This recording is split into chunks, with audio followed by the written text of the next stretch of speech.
Vocês sabem que há estudos mostrando, por exemplo, que as novas gerações estão tendo uma capacidade intelectual inferior às gerações anteriores.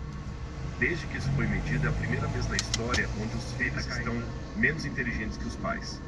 Quem trabalha com empresa hoje Fertilidade diminuindo também. Exatamente. Você vê que muitas empresas, isso não vale para todos. A gente tem muito jovem de valor, empreendedor, mas infelizmente há um número expressivo de jovens que trabalham em empresa e pode ler, ele não quer pagar o preço. Ele chega quer saber quando é que ele vai ganhar, ele já quer medir o salário dele com o outro, ele não tem a paciência de esperar, é frágil demais, se irrita com qualquer coisa, se ofende muito fácil, sabe? No passado, a criança chegava em casa com a nota 0, o pai queria saber o que aconteceu, me explica esse 0. Hoje é o professor que tem que explicar o porquê do 0 da criança. Então a gente cria, atribui isso para Deus, não, mas Deus é a mesma coisa que a gente ser bobinho, aquele tiozão do churrasco. Não. Mas o que você está dizendo basicamente é isso mesmo. Deus, ele é esse Deus que pune. Ele ama como uma mãe que está disposta a tirar um filho de uma casa pegando fogo, mas ele também pune. Mas por que quando a gente olha para o Novo Testamento, Jesus, você não vê esse tipo de coisa acontecer? Mas vê. Quer ver um exemplo quando Jesus chegou lá no templo? Bom, você não vê Jesus destruindo então, ninguém. Você vê, virou o templo e tal. Lá. Agora, por que Jesus não destruiu, por exemplo, aquelas cidades samaritanas? Vou dar um exemplo. Houve 2 cidades samaritanas que não receberam Jesus. Aí Filipe, acho que é Filipe, se eu não estiver enganado é Filipe. Filipe fala assim, Senhor, o senhor quer que a gente ore pedindo que caia o fogo do céu e destrua a cidade? João também, Senhor, o senhor quer que... João e... O senhor quer, Senhor, Natanael, o senhor quer que a gente peça a Deus? Não. Só que, por que Deus destruiu Sodoma e não destruiu aquelas cidades? Porque elas ainda não atingiram o nível da paciência divina. Sodoma tinha atingido. Mas, um exemplo, a pessoa que tem que explicar o porquê do 0 da criança. Então, a gente cria, atribui isso para Deus, não, mas Deus é a mesma coisa que a gente ser bobinho, aquele tiozão do churrasco. Mas o que você está dizendo basicamente é isso mesmo. Deus, ele é esse Deus que pune. Ele ama como uma mãe que está disposta a tirar um filho de uma casa pegando fogo, mas ele também pune. Mas por que quando a gente olha para o Novo Testamento, Jesus, você não vê esse tipo de coisa acontecendo? Mas vê. Quer ver um exemplo quando Jesus chegou lá no templo? Bom, você não vê Jesus destruindo ninguém com fogo. Então, você vê, virou o templo e tal. Lá. Agora, por que Jesus não destruiu, por exemplo, aquelas cidades samaritanas? Vou dar um exemplo. Houve 2 cidades samaritanas que não receberam Jesus. Aí Filipe, acho que é Filipe, se eu não estiver enganado é Filipe. Filipe fala assim, Senhor, o senhor quer que a gente ore pedindo que caia o fogo do céu e destrua uma cidade? João também, Senhor, o senhor quer que... João e... O senhor quer, Senhor, Natanael, o senhor quer que a gente peça a Deus? Não é agora. Só que, por que Deus destruiu Sodoma e não destruiu aquelas cidades? Porque elas ainda não atingiram o nível da paciência divina. Sodoma tinha atingido. Mas Deus tem o tempo certo de fazer, porque o mesmo Apocalipse vai mostrar Jesus fazendo a mesma coisa que fez sobre Sodoma no mundo inteiro. Se você ler Apocalipse capítulo 19, 20 e 21, você vai ver Jesus vindo nas nuvens com poder e grande glória, e ele mandando descer fogo do céu e consumindo o diabo e todos os ímpios. Mas vai acontecer. Que se for para pensar agora, né, é que quando você pega a época de Jesus, é um prazo muito curto. Quando você pega o Antigo Testamento inteiro, você está falando aqui de milênios. Né? Então, realmente, né, pode realmente... E Deus vai. E eu falo arqueologicamente, essa sítio arqueológico de Talamã, ele mostra a destruição de Sodoma muito interessante. Porque, Thiago, gente, eu vou falar com vocês. Se eu soubesse, tinha até trazido uma pedra de lá. As pedras derreteram. Sabe parafina? Essas velas de parafina que vai derretendo? As pedras estão assim. Até um leigo em geologia vê que as pedras estão derretidas, que houve um calor imenso ali. Aí eu falei, bom, mas já que eu sou leigo, eu vou procurar um artigo científico do que aconteceu em Talamã, mas eu não quero um artigo escrito por crente, não. Eu quero o que os cientistas dizem. O artigo fala bem claro. Talamã foi pulverizada. Ela foi queimada por uma onda de intenso calor. Eu não lembro a temperatura que estava lá, é coisa acima de 2.000 graus. Acima de 2.000 graus, 2.500 graus parece. Ela foi realmente pulverizada. O sol deu uma lambida ali. Uma lambida. E aí, o próprio artigo fala: essa cidade, esse tipo de queimado que queimou essa cidade, é um fogo que veio de cima, porque você vê que as pedras elas vão derretendo assim, de cima para baixo, e aqui embaixo está intacta. Só que a tendência do fogo é subir, e a marca do queimado está descendente. Então, definitivamente, e são geólogos não bíblicos falando, é um fogo que veio do céu. A única explicação que nós temos, diziam eles, é um meteoro. Eu imaginei. Mas só que os próprios articulistas admitem um problema, não tem uma cratera. Se for um meteoro, que cratera seria essa? Então ele chegou à conclusão que algum meteoro explodiu a cerca de 50 quilômetros da superfície, e quando ele explodiu, a massa de gás, de ar quente que ele produziu, como se fosse um forno micro-ondas, saiu lambendo tudo num espaço de 2.000 quilômetros.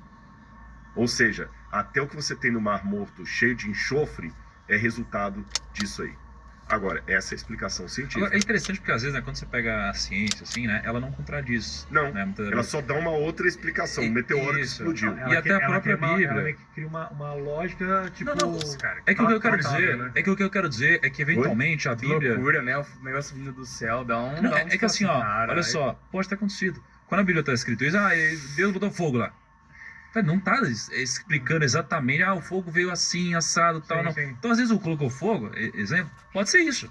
Assim, a gente não sabe o que é. Não quer dizer que tipo, Deus, Não se anula. Deus criou 20 metros de tamanho assim e jogou fogo com a mão. Quando Deus né? fala, Ele pode dizer que ele mandou uma pegou a Eva da costela e... Pô, será que Deus chegou lá com a mão dele, pegou a costela? Será que foi isso? Ou será que é uma forma que a gente consegue compreender e cientificamente tenha mais do que E está vamos ser sendo um pouco escrito, céticos né? aqui. Nem os que escreveram esse artigo viram esse meteoro. Exato. Eles jogam a questão do meteoro, que é a única coisa lógica do que nós conhecemos de natureza, é a única coisa lógica que explica aquele calor, porque não tem vulcão ali na região, não tem nada, a era geológica não faz, que isso aconteceu no período do bronze. Então, a única lógica é que um meteoro explodiu e deu uma onda de calor. Agora, um ponto onde o teólogo e o cientista se encontram. Ambos olham para o lugar e veem que houve uma destruição de fogo ali, vindo do céu, e boa parte da região hoje é enxofre. E olha só pra gente entender, eu quero ver se eu entendi corretamente esse momento aqui, tá? Porque, pelo jeito, Sodoma... Pulverizou. Pulverizou, mas o que eu quero dizer é que, assim, era uma região ali do pecado mesmo, né? E aí, olha o que acontece.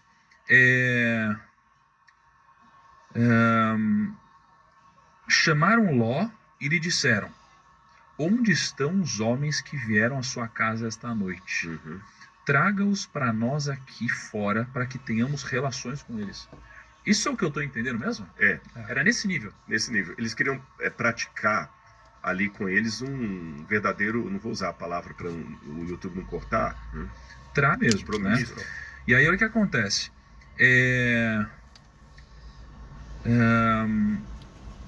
Chamaram Ló e lhe disseram: onde estão os homens que vieram à sua casa esta noite? Traga-os para nós aqui fora, para que tenhamos relações com eles. Isso é o que eu estou entendendo mesmo? Era nesse nível. Nesse nível. Eles queriam praticar ali com eles um verdadeiro, não vou usar a palavra para o YouTube não cortar, uma agressão sexual É isso mesmo. forçada. Aquela lá. Isso daqui explica muito do que acontece depois com as filhas de Ló, né? Sim. Onde elas aprenderam esse tipo de coisa. Que elas vão depois ter incesto com o pai. Você vê que as meninas já estavam contaminadas. Não aprenderam com Abraão, aprenderam aqui. Aí lembra aquilo que eu falei, que você falou, ele perdeu a mulher dele, que a mulher dele amanhã vai morrer depois do incêndio ali. Ló continuou tendo sucesso depois que ele rompeu com Abraão. Porque eu lembro, Mas a que custo? Eu lembro que Ló tentou chamar esposas e os genros e eles deram risadas. Deram risada, não foram, e a esposa foi com má vontade, não queria ir. E depois ela morreu, e aí vem aquela questão que ela se tornou uma estátua de sal. O que é estátua de sal? Eu não entendi isso. Na verdade, veja bem, quando diz aqui essa questão da estátua de sal, vou explicar para vocês. Quer ver quando fala que a parte que ela vira uma estátua de sal? Diz assim, olha... Ela olhou para trás. Abraão, a prova maior, que a gente lê na Bíblia... Deixa eu ler a Bíblia primeiro. Gênesis 19, verso 25. Vamos ler do 23 em diante. O sol estava nascendo sobre a terra enquanto Ló entrou em Zoar. Então o Senhor fez chover enxofre e fogo sobre Sodoma e Gomorra. Muito que a gente vê lá na arqueologia. Isso veio da parte do Senhor, desde os céus.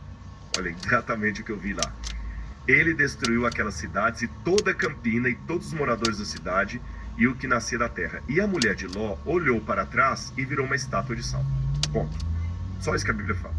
Aí a gente lendo isso, os filmes mostram que aquela mulher, ela subindo e depois ela olha para trás e congela como se fosse aqueles, sabe, a medusa, que o camarada olhava para ela e virava estátua. Isso que a gente imagina. Mas não é o fato de olhar para a cidade que a fez virar estátua de sal. Tanto é que poucos versos depois, no verso 26, diz assim: Abraão olhou para Sodoma e Gomorra e toda a campina e viu que da terra subia fumaça. Abraão também olhou para a cidade, não virou estátua de sal. Então o problema não é olhar. Quando fala que ela olhou para trás, é uma expressão idiomática do hebraico. É igual lech lechá. Olhou para trás dá a entender que ela voltou para a cidade. E deve ter sofrido aquele bafo quente de enxofre. De enxofre caiu, você tá entendendo? E veio todo o enxofre por cima e aí... como aconteceu em Pompeia e Herculano, que muita gente voltou para pegar dinheiro e morreu no Vesúvio. Não, mas aqui é metafórico também. Assim, no sentido de tem uma grande mensagem em olhar para trás. Né? Olhar para trás. Jesus fala, aquele que põe a mão no arado e olha para trás não é digno do reino. Então pensa assim, né? Assim, vamos voltar para o começo da história de Abraão. Abraão, né, Deus pega e fala assim, abandonar a parentela, a cidade, abandona tudo e vai. Abraão foi. Aí imagina assim, aí ele pega e olha pra trás. Ele tá falando aqui sobre o seguinte, sobre... Ah não, cara, mas não consigo abandonar aqueles meus vícios antigos, aquelas pessoas que eu gosto, aqueles hábitos que eu tenho, vou voltar. Aí você sai fisicamente de lá, mas você não deixa aquilo ser dentro de você. Né? E eu acho que nesse caso, é aquela pessoa que se acostumou a viver nessa região pecaminosa. É aquela pessoa que fala, não, vou mudar de vida. E ela decidiu ir, mas ela não tratou aquilo dentro dela. Então ela acaba não seguindo em frente, não conseguindo seguir em frente. Então acho que é uma grande metáfora sobre a vida, né? Sobre pra gente conquistar coisas novas, a gente tem que abandonar coisas antigas, resolver problemas antigos. E até se a gente pega depois Josué passa por isso, né? Exatamente. Eles não te mandei eu, vá ser corajoso. Exatamente. E aí tem uma cidade que eles vão conquistar, e aí uma pessoa pega um bem consagrado, e por isso eles não conseguem seguir em diante. Foi Jericó. Porque como eles não resolveram um plano antigo, eles não conseguiram seguir em frente, né? E você vê que o Ló, ele tava com status. Aí lembra que eu falei que o sucesso sem a sabedoria, ele tem vida curta? Ele tava com status, ele cresceu. De repente, naquele momento, tá tudo bem aqui, ó, eu separei de Abraão, tô melhor financeiramente do que antes. E outra coisa... Ele perdeu a família e depois perdeu tudo. Ô, Rodrigo, e aqui assim, a mulher de Ló olhou para trás e se transformou numa coluna de sal. Não tá dizendo que outras pessoas também não se transformaram em coluna de sal. Exatamente. Ou seja, fisicamente é o que acontece com as pessoas. Sim. Eu visitei, eu não sei qual país que eu fui, eu vi um lugar que passou por um vulcão e tal. Pompeia que eu mencionei. Aí? O Vesúvio. Eu fui pra lá. Ele entrou em erupção em 79 depois de Cristo. Então você vê lá as pessoas... Então assim, quando fala disso, às vezes a pessoa pensa, nossa, foi uma coisa mágica, só a mulher de Ló. Não, acho que tem muitas estátuas de sal lá. Não é só olhar para trás. Lembra que eu falei que Abraão também olhou para a cidade. Ela voltou, com certeza. Eles estavam subindo o morro, ela voltou e aí, realmente... O que ilustra bem é o próprio filme Pompeia, lá no final, lá tem até uma cena lá que o casal se olha assim, eles estão 100% petrificados, assim, né? E aí o que acontece? No final das contas, Ló partiu de Zoar com as 2 filhas dele. Ele foi viver nas montanhas, né? Porque ele tinha medo. Ele só tinha 2 filhas? Nesse momento só tinha 2 filhas? Não, tinha mais, porque tinha genros. Então. Se ele tinha genros, ele tinha outras filhas casadas. Essas 2 eram virgens.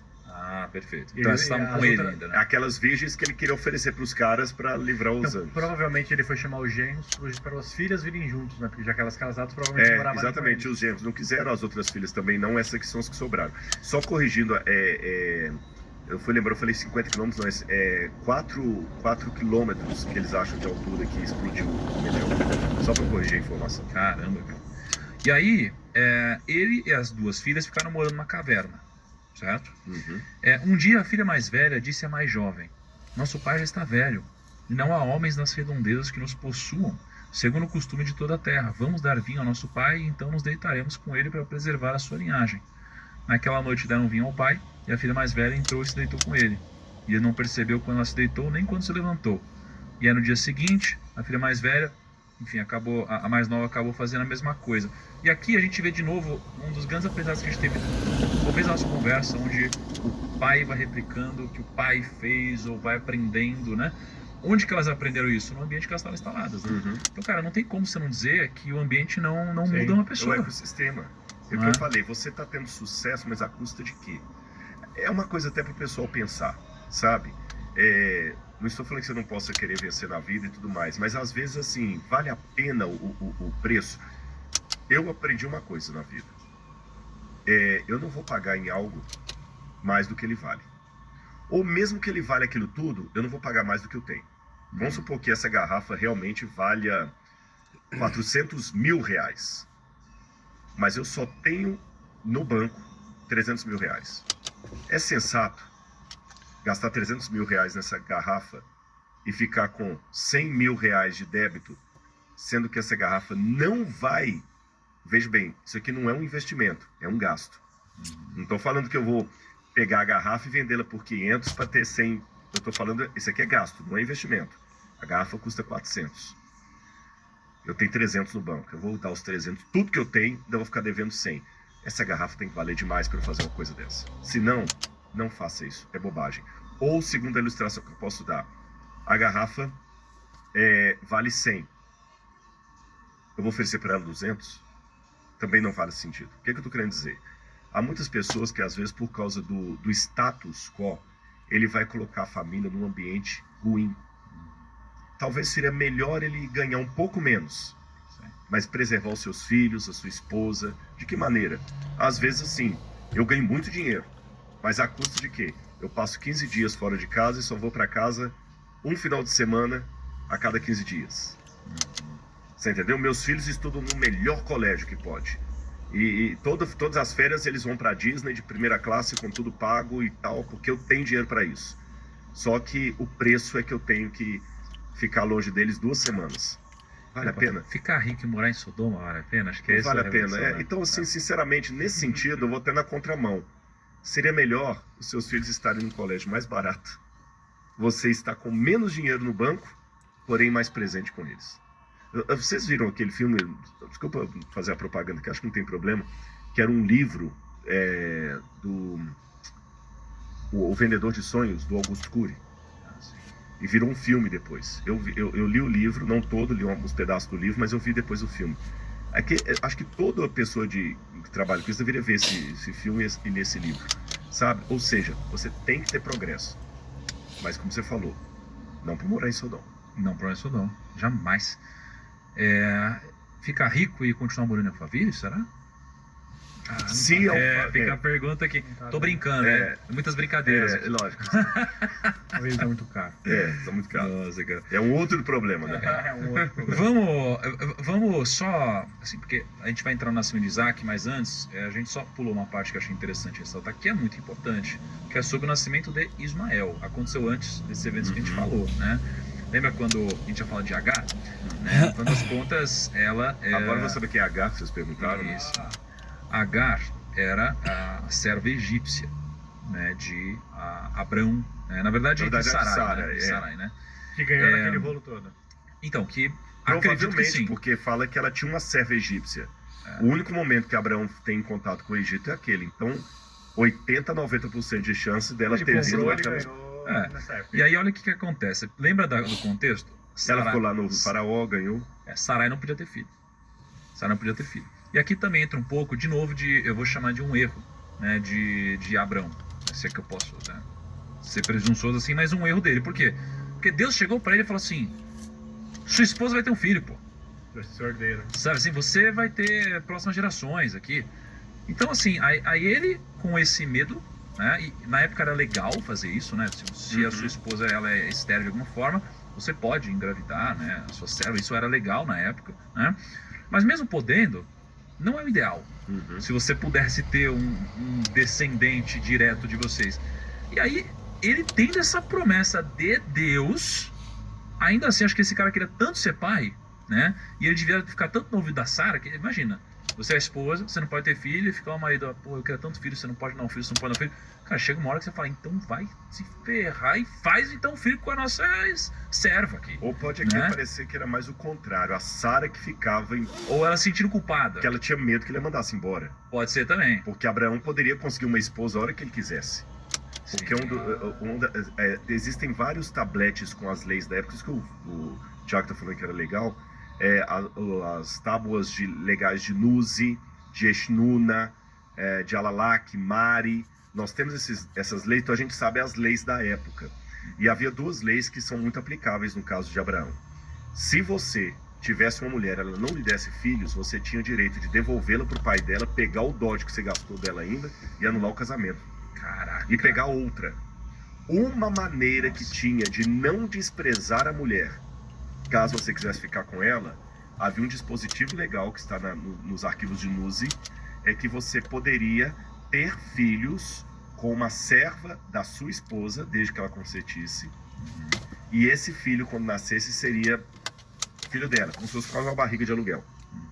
Então, ela mesma sugeriu isso para Abraão como dispositivo legal. Em outras palavras, nem tudo que é legal é moral. Há coisas que são legais, porém não são morais. Então, tomemos cuidado também nos nossos negócios. Mas isso aqui é legal, estou dentro da lei. Tá, mas está dentro da moralidade. E aí o que aconteceu é que basicamente Sarai disse a Abraão: já que o Senhor me impediu de ter filhos, possua minha serva. Talvez eu possa formar família por meio dela. E aí Abraão teve um filho, teve um filho com Agar, e esse filho foi chamado de Ismael. Né? Só que o que aconteceu é que basicamente Agar acabou, imagina, Se sentiu a senhora, claro. se sentiu a mulher principal da coisa, porque ela carregava um filho agora e começou a inferiorizar, a tratar mal Sarai de alguma forma. E Sarai ficou muito irritada com isso, né? E aí, o que aconteceu de desfecho até Ismael ele ser mandado para o deserto, Rodrigo? Várias vezes Ismael saiu de casa. Porque no primeiro momento que não teve certo, falou assim: olha, despede essa mulher, manda ela embora. E Abraão, não posso fazer isso, agora ela é mãe do meu filho e tudo mais. Tem uma hora que a própria Agar fica revoltada com a humilhação de Sara e sai. E ela pensa que vai morrer no deserto. Ela coloca o menino, Ismael, que na verdade não era tão menino assim, debaixo de uma árvore, e fazia, pelo menos não vou ver o menino morrendo. E Deus fala para assim: não, eu ouvi o choro do menino, vai lá que eu vou fazer dele um grande homem. Ela volta para sua senhora, para Sara. Aí depois a briga continua, relação tóxica, complicado o ambiente. Abraão dividido por um lado, que ele amava Sara, mas ele também estava feliz de ter um filho, mas não podia nem demonstrar tanta alegria, e tinha a Agar ali, aquela situação ciúme para toda, todo lado. a Agar tentando incutir coisas egípcias no menino, até que Deus então vai realizar o milagre em que Sara também engravida. Por um lado, a felicidade de Abraão, Deus cumpriu a promessa dele, mas aí veio o problema. Ismael e Isaac começam a ter rivalidade entre eles. Só antes disso, cara, Deus prometeu um filho para Abraão. E Abraão vai lá e, entre aspas, desrespeita isso. E ele quase que esquece o que Deus falou e age como um homem normal agiria. Ou seja, ele esquece esse lado da fé e ele toma a decisão de ter filho. E, de novo, qual é a consequência dele de passar por isso? Bom, a consequência dele e de todos nós... E ele não é o pai da fé? Você vê que o pai da fé também falha. Como eu disse, aí me interessa ler a Bíblia. Porque eu vejo os meus erros no espelho, olho para a Bíblia e falo assim: peraí, mas esse cara, com toda essa imperfeição aqui, ainda conseguiu ser o pai da fé? Eu fecho o livro e falo assim: senhor, então, eu acho que tem jeito. Tem um jeito. Agora, se Abraão fosse perfeitinho do início ao fim, eu não ia ter graça. Você tá entendendo? Não ia ter graça. Por isso todo mundo gosta mais do Batman do que do Superman. É verdade. Não, mas você colocou um ponto real, porque o Batman é humano, o Superman é muito Por politicamente isso que o pessoal correto. gostava da gente quando a gente estava começando, era pobre ferrado. E hoje que a gente tem resultado, fama, dinheiro, o pessoal fala: isso, não sei o que lá. Caraca, cara, o que mudou? Mudou que agora a gente tem mais dinheiro. Né? Mas você bem que tem um outro lado também, né? Quando você consegue o sucesso, você também estimula mais o medíocre a reclamar da mediocridade dele. Sim. Porque o medíocre, ele nunca admite a responsabilidade dos seus erros. Ele sempre quer culpar alguém. Sempre tem que ter a culpa em alguém. Alguém tem que ser culpado. Alguém tem que ser responsabilizado. Exatamente. A Bíblia também. Começando, era pobre ferrado. E hoje que a gente tem resultado, fama, dinheiro, o pessoal fala: isso, não sei o que lá. Caraca, cara, o que mudou? Mudou que agora a gente tem mais dinheiro. Né? Mas você bem que tem um outro lado também, né? Quando você consegue o sucesso, você também estimula mais o medíocre a reclamar da mediocridade dele. Sim. Porque o medíocre, ele nunca admite a responsabilidade dos seus erros. Ele sempre quer culpar alguém. Sempre tem que ter a culpa em alguém. Alguém tem que ser culpado. Alguém tem que ser responsabilizado. Exatamente. A Bíblia não abre espaço para isso. A Bíblia mostra que Abraão foi culpado dos erros dele, não foi a circunstância, e Deus o puniu. Mudou que agora a gente tem mais dinheiro. Né? Ai, cara. Mas você tem que ter um outro lado também, né? Quando você consegue o sucesso, você também estimula mais o medíocre a reclamar da mediocridade dele. Sim. Porque o medíocre, ele nunca admite a responsabilidade dos seus erros. Ele sempre quer culpar alguém. Sempre tem que ter a culpa em alguém. Alguém tem que ser culpado. Alguém tem que ser Alguém tem que ser nunca- responsabilizado. Exatamente. A Bíblia não abre espaço para isso. A Bíblia mostra que Abraão foi culpado dos erros dele, não foi a circunstância, e Deus o puniu. E Deus até perdoa, mas infelizmente as consequências de um líder fazem. E aí você perguntou a consequência maior. Lembra que eu falei aquela questão de Deus chamar alguns para uma... É uma responsabilidade, é um privilégio. Mas também qualquer vacilo que você dê... Eu louvo a Deus pelo que você falou a meu respeito, mas qualquer vacilo... Eu oro sempre a Deus antes de um podcast, eu não sou perfeito. Conviva comigo, você vai descobrir uma meia dúzia de erros, um livro. Mas eu sei que um vacilo meu também tem um estrago grande. Tem. Olha o vacilo de Abraão, o que aconteceu. Olha o de Moisés. O de Moisés. Abraão fez Ismael. Deus falou, eu vou abençoar a criança. Ismael vai ser o ancestral dos árabes, de um modo geral. Isaac vai ser o ancestral dos hebreus, dos israelitas. Aí começa a judeus. treta que eu falei lá no começo. Aí começa E o a filme treta. zoou. Sabedoria, hein, Aí Lucão? começa a treta. Aí você vê de onde veio o World Trade Center. A queda do World Trade Center. E um dos descendentes de Ismael, no 6º século depois de Cristo, chamado Mohammed ou Maomé, lá na Arábia Saudita, lá na cidade de Meca, e ficava entre Meca e Medina, ele vai fundar o Islã. Ele vai fundar o Islã. Mais ou menos 6 gerações depois de Ismael. Não, muito mais. Ismael está antes de Cristo, é 1800 antes de Cristo. Você não falou 6 alguma coisa? Depois de Cristo. Ah, Século 6 depois de Cristo. Então Nossa, agora eu sou péssimo em conta. 1800 mais 500, 2300. 2300 anos depois. E Maomé vai fundar o Islã. Tá certo? E o Islã vai começar a converter pessoas que nem são descendentes de Abraão. Por exemplo, isso é interessante até a gente pontuar aqui. Nem todo o muçulmano é descendente sanguíneo de Abraão. Tá certo? O muçulmano árabe, ele tem uma ascendência que vai bater em Abraão através de Ismael. Mas, por exemplo, você tem o turco, que também é muçulmano, mas ele não é descendente, ele é otomano. Você vai ter o iraniano, o Irã, que também é muçulmano, mas não é descendente de Abraão, eles são persas. Você entendeu? Mas de qualquer maneira, se eu falar de Islã e judaísmo, eu estou vendo Ismael e Isaac brigando até hoje por um erro que começou lá atrás. Isso me põe para pensar como que os problemas emocionais mal resolvidos vão passando de geração em geração e não acaba isso nunca. E o ódio vai perpetuando, vai perpetuando. Por isso que uma lei mais ou menos contemporânea a Abraão, mais ou menos assim, porque eu coloco Abraão por volta de 1800, 1900 a.C., essa lei está 1730, que é o Código de Hammurabi, pouco depois de Abraão. O Código de Hammurabi vai dizer assim: olho por olho, dente por dente, mão por mão, pé por pé. Por que o Código de Hammurabi colocou isso? Porque sabia que vinha muita questão da vingança. Então no Código de Hammurabi é assim: você matou meu irmão, eu vou lá e vou matar o seu irmão. E parou aí. Você não tem o direito de vingar a morte do seu irmão, porque eu já matei o seu irmão para vingar a morte do meu. Olho por olho, dente por dente, mão por mão, pé por pé. Senão vai virar uma loucura. Loucura. Né? Isso foi tão Caramba. importante que o Moisés, quando vai escrever os mandamentos de Deus, repete essa lei de Hammurabi no Código de Moisés. Mas você vê que é muito forte isso, então a gente tem que tomar muito cuidado a trazendo isso para a nossa vida, que às vezes aqueles que são pais, você está provocando uma rivalidade entre os seus filhos que pode gerar a ruína da sua família, da sua empresa. Você que construiu tudo com tanta dificuldade, você está criando um Ismael, um Isaac para dar problema amanhã para a sua própria empresa, para os seus netos. Você ama sua família mesmo, pensa já nos seus bisnetos amanhã não tendo briga. E às vezes é melhor ceder um pouquinho. Só que Abraão às vezes ficava na sua saia justa. Quando Sara mandou a Agar embora, ele manda, e Ismael foi com todo aquele trauma: meu pai me rejeitou, né? Ele se tornou um homem poderoso, tanto é que Hoje o petróleo está na mão dos árabes, né? Ismael tá ali, a briga está aí até hoje. Eu fico pensando como pais separados, filhos de pais diferentes também podem gerar esse tipo de ciúmes. Com Né? certeza, com certeza. A gente não tem a resposta para tudo, a panaceia de tudo, mas pelo menos a consciência, sabe?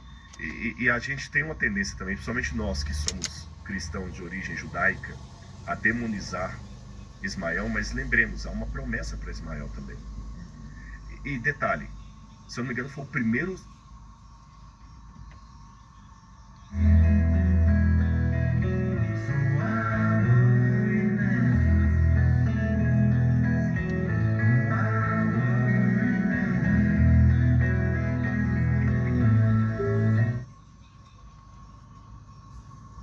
Fez aqui sobre a Bíblia foi sobre José do Egito. Sim. Ou foi o primeiro ou foi o segundo. Exato. Quem salva José do Egito da mão dos irmãos dele foi uma caravana de ismaelitas, de descendentes de Ismael, que levaram para onde? Para o Egito, de onde era a mãe de Ismael, egípcia. Mas não era um exemplo de um lugar legal. Não era um exemplo de lugar legal, mas foi para onde levaram José. Eu tava pensando, quando eu tava vendo aquele que Abraão leva um dinheiro do Egito, né? Que Deus usou o Egito para enriquecer várias pessoas boas. Né? Então você pega Abraão, levou o dinheiro do Egito, pega o José do Egito, levou o dinheiro do Egito, né? A família do José do Egito. Salomão vai casar com a filha do faraó. Salomão, filho do faraó. Então assim, o Egito é um lugar que representa na Bíblia essa coisa escusa, né? Um lugar negativo, digamos assim, né? Mas Deus usou esse lugar para enriquecer várias outras pessoas. E aí tem um versículo que fala, né, que a riqueza dos ímpios, ela vai para a mão dos justos, eventualmente. Então eu fico pensando como isso aqui não se aplica para o que aconteceu historicamente. E Né? aprender também que mesmo nos lugares perversos, Deus tem povo dele. Por isso, meus amigos, que a gente não pode ter preconceito com os de fora. Eu tenho que ter muito claro na minha cabeça, assim, eu sou contra o uso de drogas. O estilo, digamos assim, né? Mas Deus usou esse lugar para enriquecer várias outras pessoas. E aí tem um versículo que fala, né, que a riqueza dos ímpios, ela vai para a mão dos justos, eventualmente. Então eu fico pensando como isso aqui não se aplica para o que aconteceu historicamente. E Né? aprender também que mesmo nos lugares perversos, Deus tem povo dele. Por isso, meus amigos, que a gente não pode ter preconceito com os de fora. Eu tenho que ter muito claro na minha cabeça, assim, eu sou contra o uso de drogas. Eu sou contra o que acontece aqui, eu sou contra o tráfico de drogas. Mas eu tenho que... Salomão vai casar com a filha do faraó. Salomão, filho do faraó. Então assim, o Egito justos, eventualmente. Então eu fico pensando como isso aqui não se aplica para o que aconteceu historicamente. E Né? aprender também que mesmo nos lugares perversos, Deus tem povo dele. Por isso, meus amigos, que a gente não pode ter preconceito com os de fora. Eu tenho que ter muito claro na minha cabeça, assim, eu sou contra o uso de drogas. Eu sou contra o que acontece aqui, eu sou contra o tráfico de drogas. Mas eu tenho que olhar com um certo amor e ternura para a Cracolândia. Porque tem pessoas ali que estão sofrendo. É aquela questão de separar o pecado do pecador. Deus não tira as consequências. Mas Deus tem povo dele em todo lugar. Deus tem povo dele, não é só dentro da igreja, não. Na Cracolândia, pessoas estão precisando ser alcançadas. Vamos pensar no Egito. Você falou de enriquecer. Mas o Egito foi um lugar também que abrigou o menino Jesus quando Herodes queria matá-lo. Não enriqueceu Jesus, mas Deus deu proteção. Deu guarida. Olha que interessante. Guarida. O Egito deu guarida para Jesus quando ele era criança. Do Egito chamei meu filho. O Egito deu guarida para Jacó na época da fome.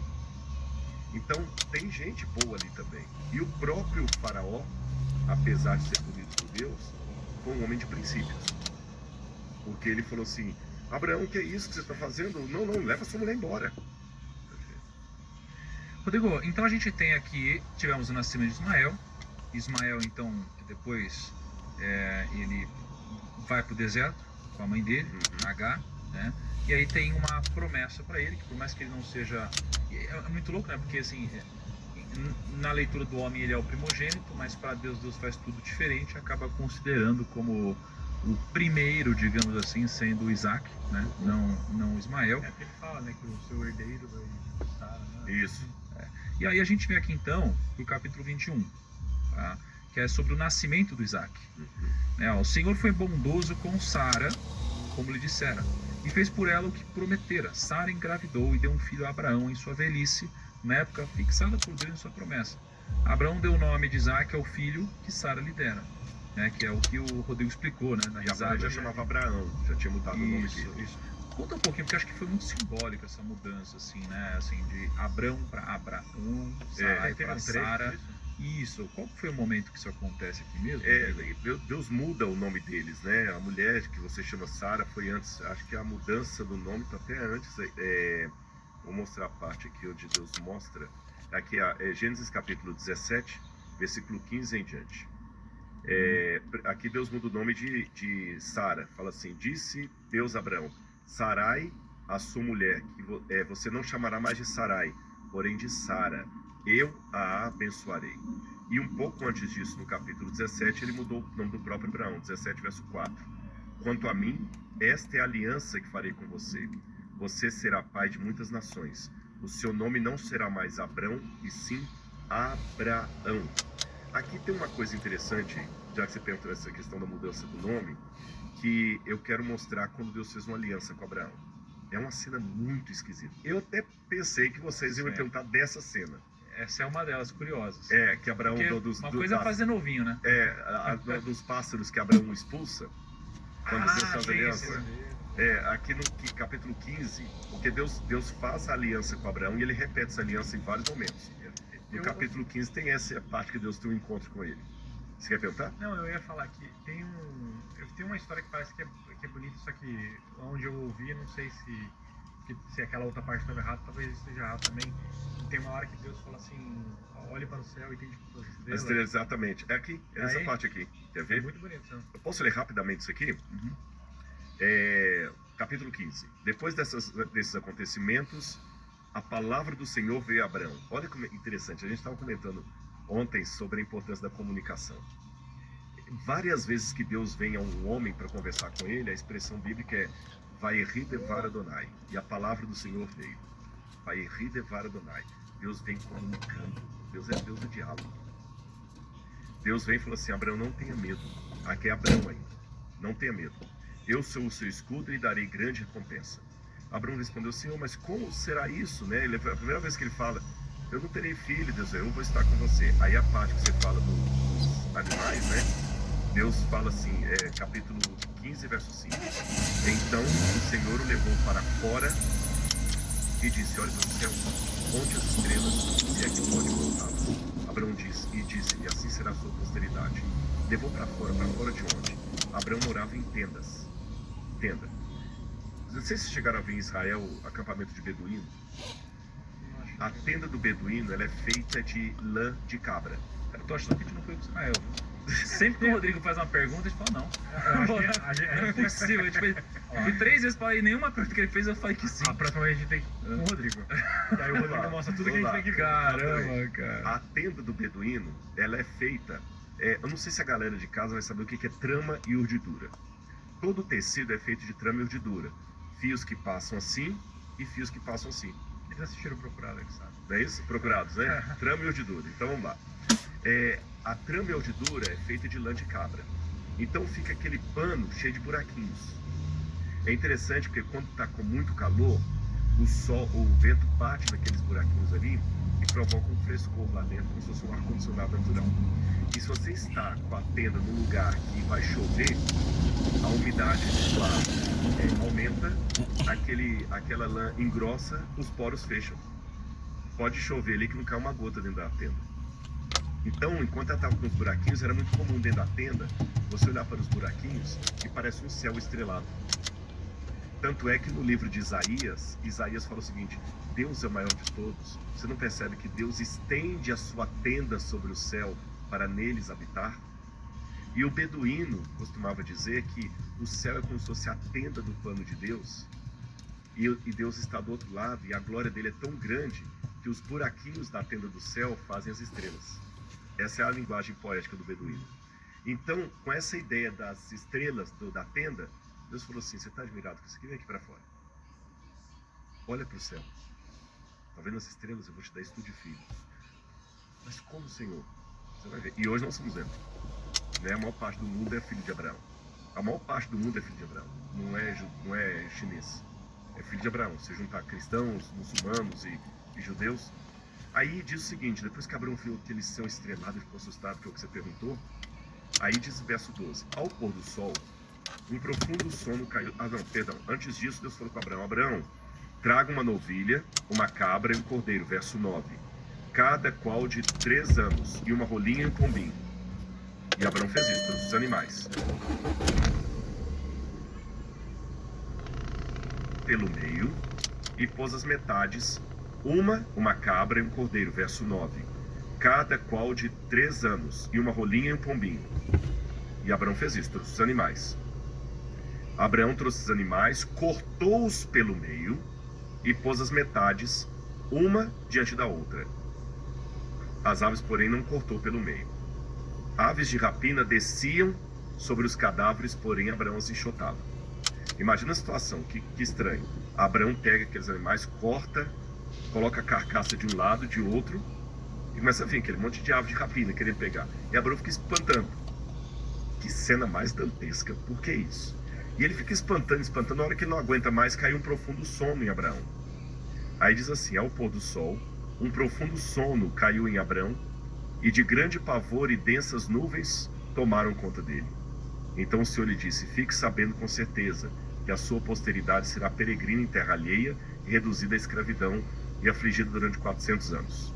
Aí eu castigarei esse tal, na 4ª geração virei a eles. Aí uma parte fala o seguinte, verso 17. Quando o sol se pôs, houve densas trevas, e eis que um fogareiro fumegante e uma tocha de fogo passaram por aqueles pedaços dos animais. Olhando isso aqui na Bíblia, parece um negócio que não faz sem pé sem cabeça. Quando pela arqueologia eu vou fazer uma leitura dos tratados hititas, olha como é que era o negócio hitita, a negociação. Por isso que aquela hora eu falei, Abraão é um comerciante. Abraão é um camarada que ele é um businessman. Como é que era o tratado de comércio na época? Hoje a gente assina documento, reconhece firma, cartório.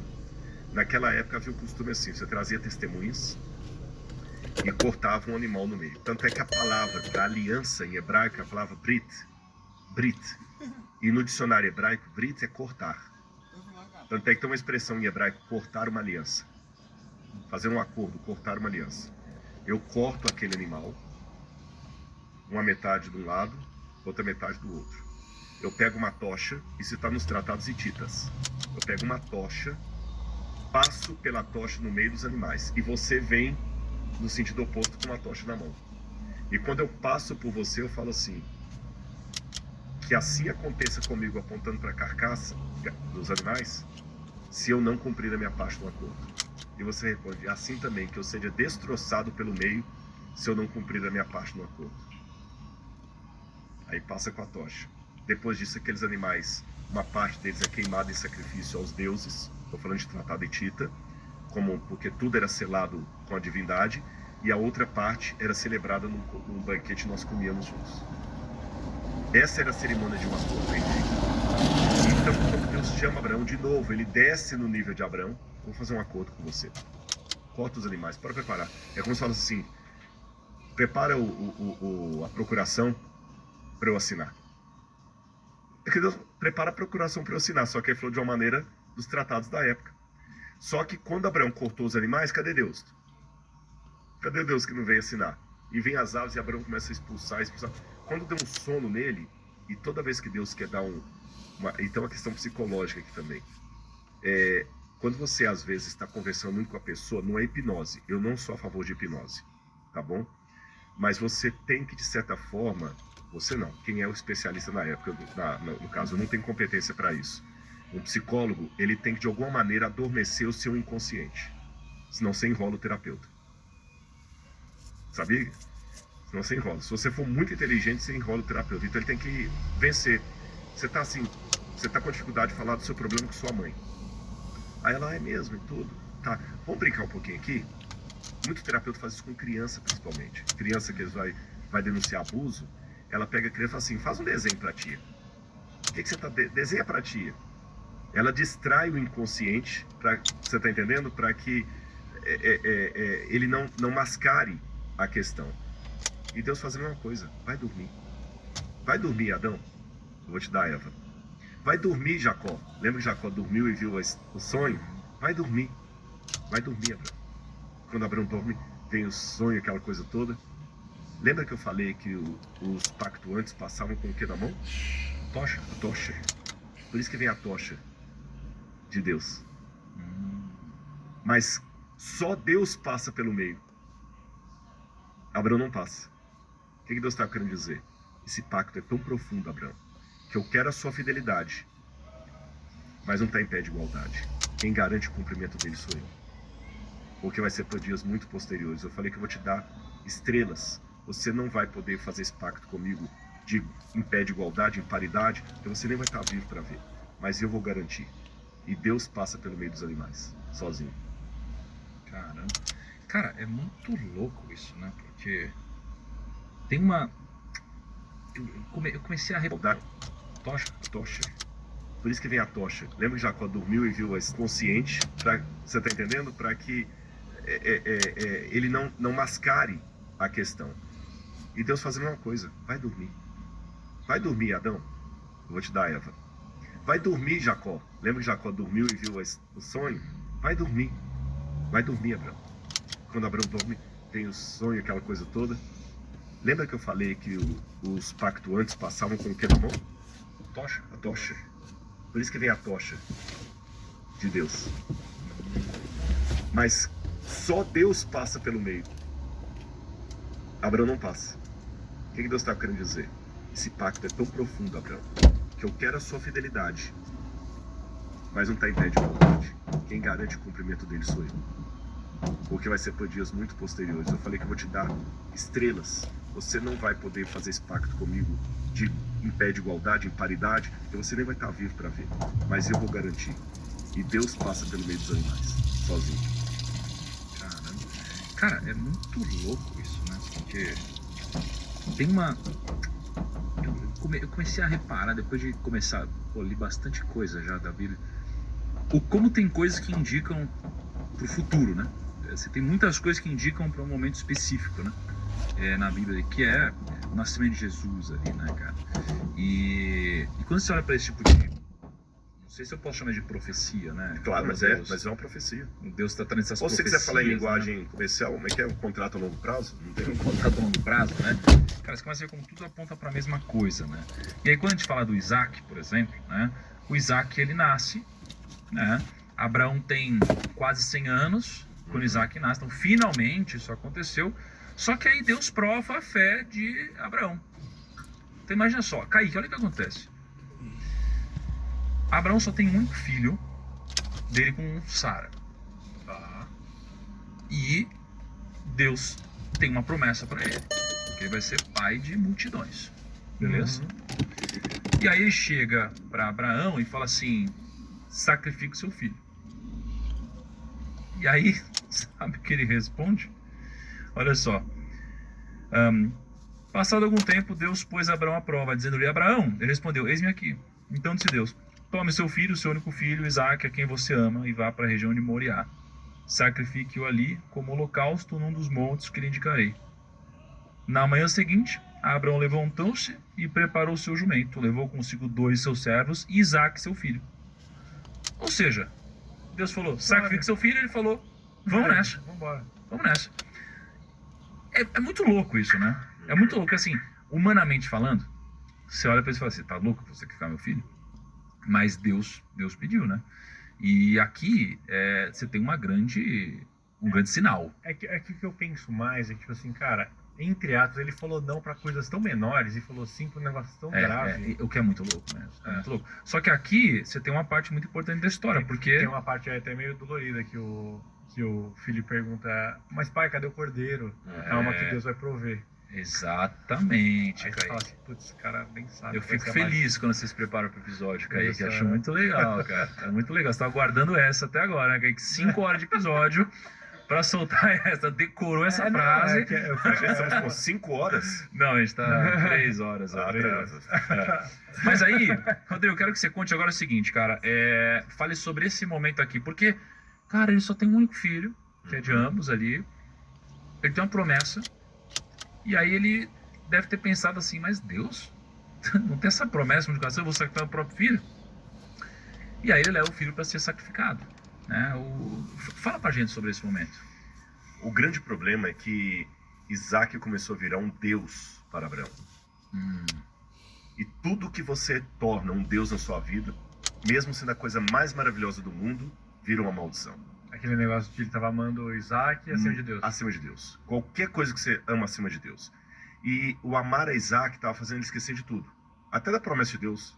Para ele não importava mais a promessa do céu estrelado, não, já tinha Isaac. Não precisava mais nada. E vocês sabem que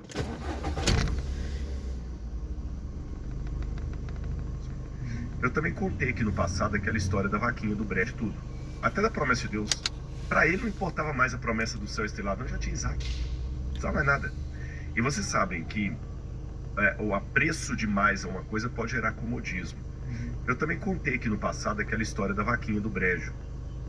Não sei quantos assistiram, eu vou pedir licença para contar de novo, que é uma história muito própria do mundo dos negócios. Diz que uma vez um professor foi fazer um trabalho de sociologia com os alunos e falou o seguinte: olha, vocês vão chegar numa família muito pobre e vão ver aquela família lá, examinar aquela família e trazer um trabalho para mim de TCC para serem aprovados. E os alunos precisavam daquilo para poder ter o diploma, que já tinha uma empresa esperando o diploma para eles serem contratados.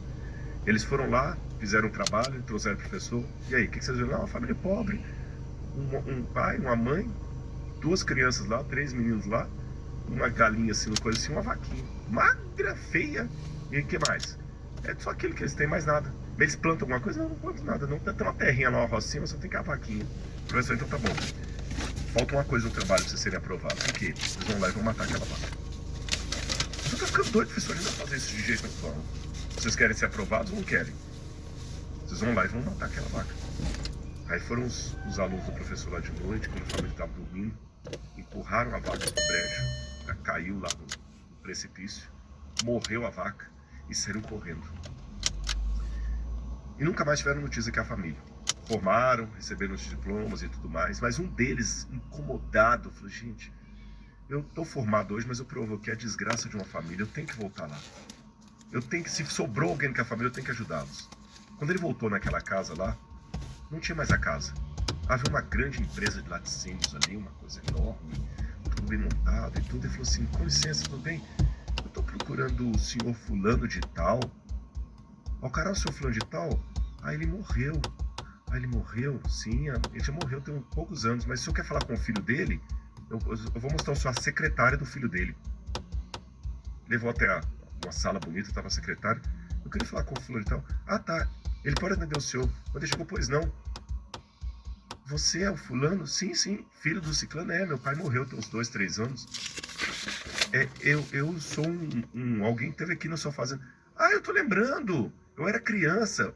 O senhor era estudante de sociologia, economia. Não sei, veio com mais uns 2 colegas aqui, né? E tal. Pois é, eu vim, vocês eram muito pobres. O que aconteceu? Que hoje vocês estão ricos assim? Eu falei assim: olha, até hoje eu não sei direito, porque eu era o caçula. Eu sei que a gente vivia numa vaquinha que dava um leitinho. Meu pai tirava o leite ali, minha mãe fazia uma manteiga, um queijo. A gente fazia uns 3 queijos, vendia 2 para comprar o restinho da comida e comia aquilo ali e ficava assim. Não plantava nem nada, só aquilo. Mas um dia a vaquinha amanheceu morta. Foi um caos aqui em casa. Mataram a vaquinha amanheceu morta. O que a gente vai fazer? Meu pai, peraí, calma. A gente não tem mais o leite, tem que pensar em alguma coisa. Vamos começar a plantar. A gente tem um lugar aqui, o que dá mais rápido é mato para gado. Vamos vender o mato aqui e a gente aluga para o vizinho vir. Aí plantamos mato, o gado do vizinho veio, alugamos a terra, com aquele dinheiro compramos outra vaca, compramos 2 vacas, compramos 3 vacas, aí vimos poder comprar 4, 5, 6, viramos um laticínio e hoje estamos ricos. Nossa, graças a Deus que aquela vaca morreu. Percebeu? A vaca da minha história era o Isaac do Abraão. Ela começou a virar algo que ele depositou todas as confianças ali e começou a trazer para ele um comodismo, uma idolatria pelo menino. E Deus teve que dar um tratamento de choque, de matar essa vaca. e falou assim: Abraão, você me ama? Amo, Senhor. Igual Jesus perguntou para Pedro: Pedro, tu me amas? 3 vezes. 3 vezes Pedro negou Jesus, 3 vezes Jesus perguntou se Pedro o amava. Então você vai fazer uma coisa. É o akedar, que akedar significa amarrar. Vai levar um menino e vai sacrificar para mim. Senhor, mas eu quero que você faça isso.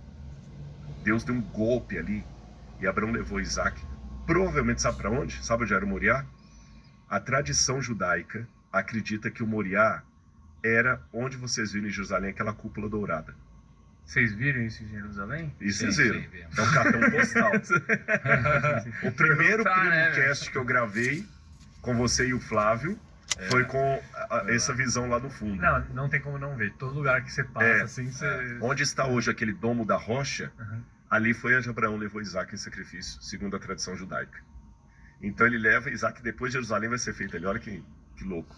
Ele leva, e ele, quando ele vai levantar o cutelo, o anjo do Senhor, que eu falei, Deus aparece em forma angelical, falou assim: Abraão, não faça mal ao menino, porque agora eu sei que você não me negou o seu único filho. Sabe como é que eu costumo contar? Abraão sacrificou Isaac. Não, tá errado, Rodrigo. Diz que quando ele foi sacrificar, que o anjo impediu. Não. Dentro dele ele matou Isaac.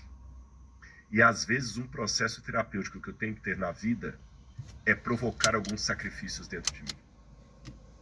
Pô, mas eu e o Isaac ia falar, você ia me matar, mano? Pois é, mas aí você vê como é que, de novo, a questão... Olha, mas foi bom você ter colocado isso.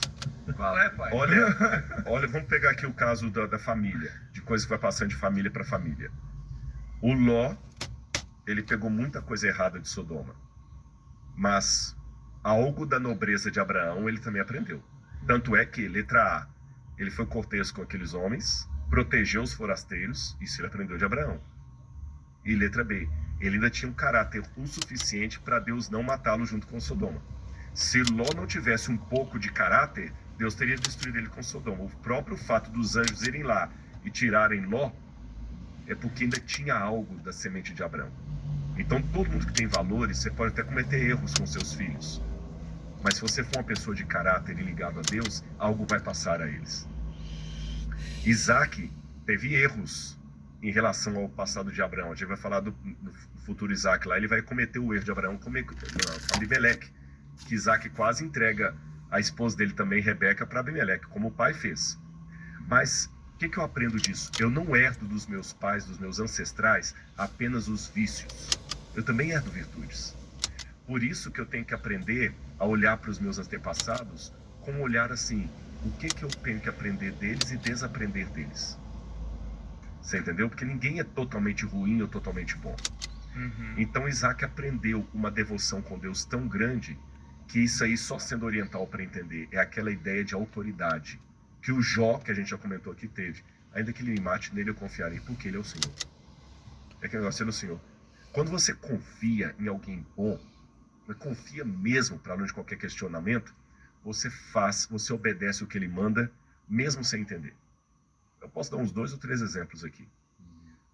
Você comparar a sua vida em termos de corpo físico, de alimentação e tudo mais, antes da Maíra e agora. Talvez muita coisa que ela falou, você não entendeu o motivo.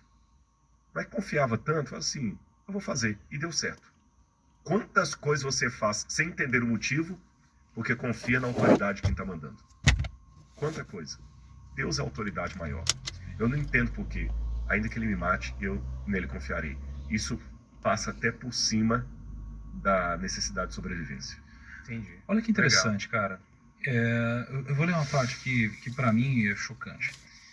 Abraão pegou a lenha para o holocausto e o colocou nos ombros de seu filho Isaac. E ele mesmo levou as brasas.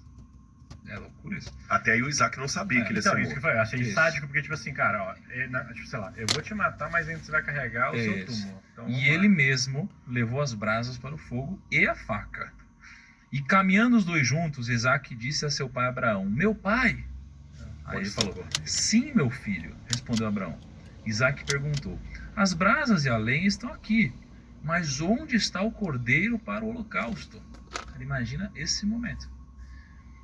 Aí respondeu Abraão: Deus mesmo há de prover o cordeiro para o holocausto, meu filho. Cara, isso não é profético? Com certeza. Olha isso. Quem que é o cordeiro, Lucão? O Isaac, né? Não, não. Não, Não. cara. Porque o Isaac foi poupado. Não. Ah, Olha o que ele disse, ó. Deus mesmo há de prover o cordeiro pro holocausto, ou seja, o cordeiro pro sacrifício. entendi, Cara, entendi. quem que é o Agora